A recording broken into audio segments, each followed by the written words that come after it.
Bueno, mi nombre es Raimundo y les voy a hablar de los movimientos sociales a través de las redes sociales. Los movimientos sociales no fueron siempre como los conocemos ahora. Para empezar, voy a empezar a hablar del movimiento estudiantil de 1968, en el que los alumnos buscaban la democracia y que no hubiera corrupción en el país. Para llevar a cabo este movimiento, tuvieron que reunirse varios días para llevarlo a cabo, para llevar la logística, para hacer las pancartas, para ponerse de acuerdo dónde iban a marchar y cómo lo iban a hacer.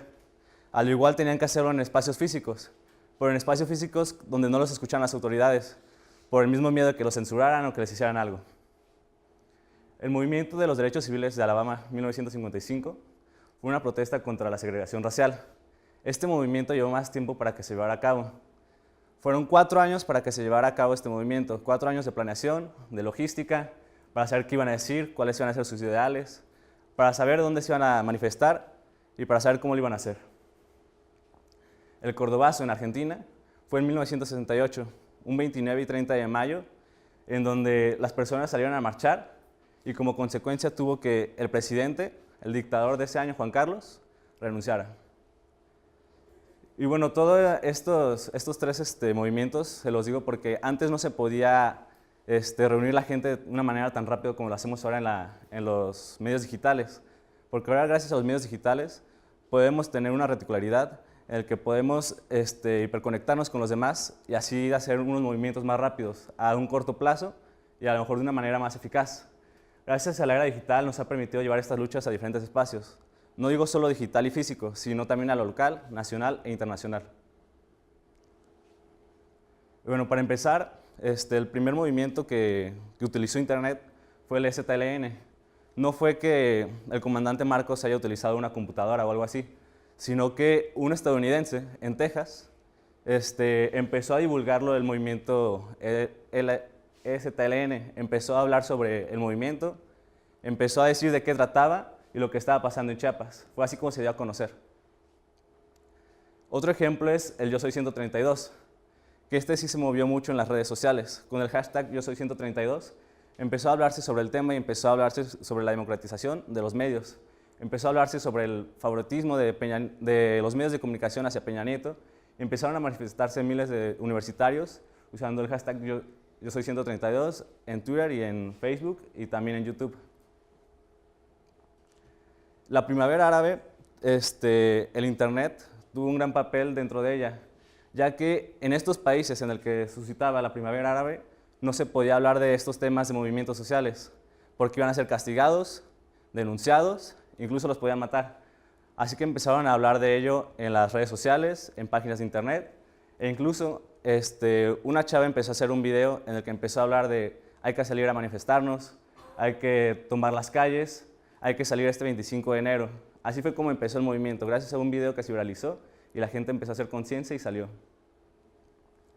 Bueno, y uno de los más recientes, el movimiento de Ayotzinapa, por la desaparición de los 43.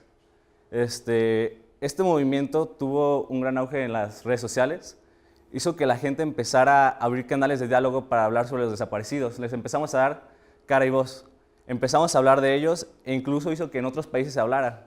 Empezaron a visibilizar la corrupción, el crimen organizado y la injusticia que hay en México. Y bueno, para concretar esta charla, les voy a hablar sobre el movimiento feminista en ITESO. Yo, por este tema, empecé a hablar de los movimientos sociales. Fue por eso que le di como más importancia. Fue el 19 de octubre en el que 40 mujeres se reunieron a marchar por todo el campus. Empezaron a tomar el campus, incluso algunas aulas. No sé si a algunos les tocó ver esto de nos están matando, no a los feminicidios en algunas de las aulas.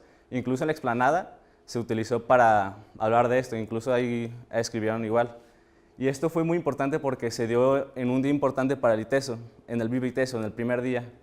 Hizo visibilizar un problema que había de machismo en la escuela. Y se visibilizó más porque en el Tren del Mami ITESO, un grupo que tenemos los universitarios para expresarnos, para hacer chistes, se empezó a hablar sobre las mujeres, se empezó a discriminarlas, se empezó a reducir esta importancia del movimiento que habían hecho. Aquí podemos ver algunos de los screenshots, un poco, bueno, muy machistas, que decían algunos, ¿qué están haciendo afuera de la cocina? y otros se burlaban de ellos comparándolas con las porras del América y con las del Atlas. Incluso hay un montaje en el que ponían cuando estaban por el D y otros que estaban por el W, en el que ponían la porra del Atlas y en otro la porra del América, y dicen, uy, se van a pelear aquí, ya se armaron los golpes. Y fue en este espacio digital donde la gente empezó a hablar sobre las marchas y los empezaron a discriminar a las mujeres y les empezaron a hacer menos diciéndoles feminazis. Pero este hecho que haya pasado en las redes sociales no fue del todo malo. También tuvo algo bueno porque se visibilizó el problema de que en el campus hay machismo, de que no se está hablando de ello y que no se está castigando. Porque ya hay antecedentes de esto. En el 2013, también en un Vive y Teso, un grupo de hombres se juntó en bolita y les empezó a chiflar a las chicas y les empezó a decir chichis para la banda, mamacita, muchas vulgaridades. No todos los comentarios fueron negativos. Hubo gente que se juntó para decir, esto está mal, esto no está bien en que esté pasando en nuestra universidad, debemos de hacer algo. Estas personas que están expresando de esta manera no está bien. Incluso hubo actores que fueron importantes para este movimiento, ya que son muy influyentes en las redes sociales y también dentro del campus, como Carla Preciado, que hizo un video en el que hablaba sobre lo indignada que estaba sobre el caso, empezó a hablar sobre la importancia de hablar de esto, empezó a hablar sobre que el ITESO no estaba haciendo nada, que solo están exponiendo que sí saben del suceso, pero no están haciendo nada. Y empezó a hablar sobre crear un diálogo, de juntarnos los estudiantes y empezar a hablar de esto en un espacio físico, que no solo en lo digital, sino que juntarnos y decir, hay que hacer esto, hay que hacer estas estrategias para combatir este machismo en el ITESO. Mediante la hiperconexión que tenemos, algunos actores se movieron y difundieron el mensaje para abrir nuevos canales de diálogo. No fue solo la maestra, fueron otros maestros e instituciones como Más de 131 ITESO, FIT Colectivo y Colectivo de Diversidad ITESO. Empezaron a hablar sobre el problema que tenemos en ITESO y empezaron a crear como un pensamiento de, pues no solo hay que quedarnos en la indignación de lo que han hecho en el grupo del Training Mami ITESO. Hay que hacer algo, hay que juntarnos los que estamos de acuerdo que hay que hacer algo. Aunque no nos conozcamos, hay que juntarnos. Fue por eso que se dio un movimiento de lo online a lo offline, en el que estar en espacios digitales nos movimos a espacios físicos, como fue la Plaza de los 50 años, en el que ya llevan como unas 5 o 6 reuniones, en el que se ha estado hablando sobre este problema. Incluso el miércoles tuve la oportunidad de ir a una conferencia que fue esta de Brujas en ITESO, en el que fueron algunas personas a hablar sobre el problema que estaba sufriendo ITESO y también sobre cómo se le ha tratado a las mujeres en este siglo, de cómo se les ha tratado igual de brujas como antes, en que todas las mujeres son brujas y que todas las mujeres se deben apoyar y que también los hombres tenemos que apoyar a las mujeres, no solo porque está mal, sino porque entre más seamos, mayor impacto vamos a tener.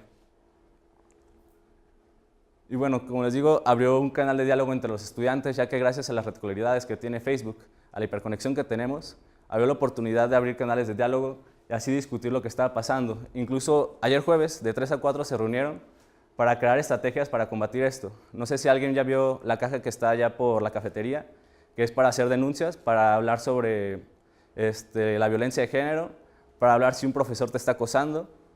Incluso si eres hombre, decir, sabes que a una compañera la están acosando, a lo mejor ella no tiene el valor de decirlo, pero yo lo puedo hacer. Esto es muy importante porque gracias a estos movimientos que a pesar de que tuvo un aspecto negativo por el tren del Mami ITESO, nos movimos de una manera positiva y empezamos a crear canales de diálogo. Y toda lucha obtiene resultados tarde o temprano. ITESO dio un mensaje como de, sí, ya nos dimos cuenta, ya sabemos que está mal, pero no hizo gran cosa, pero es un gran avance porque así podemos hacer que las instituciones empiecen a ver el problema. Nosotros con actos de diálogo, con estrategias, podemos hacer que las instituciones tomen conciencia y realmente hagan otras cosas. Bueno, este fue el mensaje que dio ITESO, que pues realmente nada fue como que sí nos dimos cuenta, pero no hicieron grandes actos. Y bueno, esto de lo que les acabo de hablar no se trata solo de las tecnologías, se trata de nosotros de actores sobre audiencias participativas de lo que decidimos hacer con las tecnologías. Las tecnologías nosotros las apropiamos, nosotros decidimos qué vamos a hacer con ellas, nosotros decidimos qué significado les vamos a dar, lo que decidimos hacer con ellas. Nosotros pudimos haber sido aquellas personas que se burlaron entre el de Mami Teso, pero no, nosotros decidimos buscar estrategias y buscarlo solucionarlo. La decisión está en nosotros. Gracias.